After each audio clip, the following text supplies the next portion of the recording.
एक गांव में एक आदमी रहता था जो भगवान के प्रति बहुत श्रद्धा रखता था। वो भगवान की भक्ति में लीन रहता था। एक दिन उसी गांव में बहुत तेज बाढ़ आई।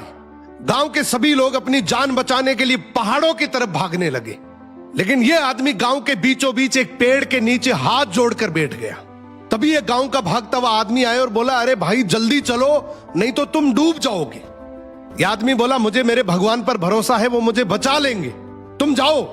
फिर एक आखिरी नाव आई। नाव में बैठे लोगों ने कहा, अरे भाई तुम पागल हो गए क्या, पानी का लेवल बढ़ रहा है, जल्दी से नाव में आ जाओ, नहीं तो डूब जाओगे। लेकिन ये आदमी फिर बोला, मुझे मेरे भगवान पर भरोसा है, वो मुझे डूबने नहीं देंगे। अब धीरे धीरे पानी इतना बढ़ गया कि उस आदमी को पेड़ पर चढ़ना पड़ा।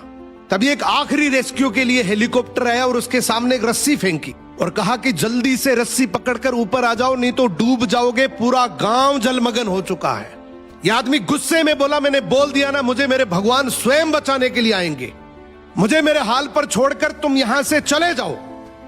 अब पानी ज्यादा बढ़ने की वजह से वो पेड़ भी डूब गया और इस आदमी की मृत्यु हो गई। आदमी ऊपर जाकर बोलता है, भगवान मैंने आपसे ये उम्मीद नहीं करी थी, मैंने तो आपकी इतनी भक्ति करी, इतने यज्ञ करे, इतना दान पुण्य किया और आपके ऊपर अटूट भरोसा किया, फिर भी आप मुझे बचाने के लिए नहीं आई।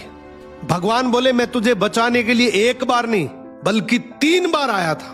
पहले उस आदमी के रूप में, उसके बाद नाव के रूप में, और आखिर में तू फिर भी नहीं माना तो तेरे लिए हेलीकॉप्टर भी लेके आया, लेकिन तूने हर बार मौका ठुकरा दिया, इसलिए मैं तुम्हें बचा नहीं पाया। इसी तरीके से इस दुनिया में बहुत से लोग हैं जो अपने जीवन में बहुत दुखी हैं, लेकिन कुछ करते नहीं हैं। वो कहते भगवान जैसा चाहेगा वैसे जिंदगी चलती रहेगी, जो करेगा भगवान ही करेगा। वो हमेशा किस्मत के भरोसे रहते हैं। दोस्तों, भगवान हमेशा हमारी मदद के लिए किसी न किसी को जरिया बनाकर भेजता है, हमें आगे बढ़ने के बहुत से मौके देता है, लेकिन ये पूरी तरह से हमारे ऊपर डिपेंड करता है कि हम उस मौके को मौका समझते हैं या हर बार की तरह धोखा। कई बार अपॉर्चुनिटी खुद हमारे दरवाजे पर चलकर आती है, लेकिन हम उसे ठुकरा देते हैं।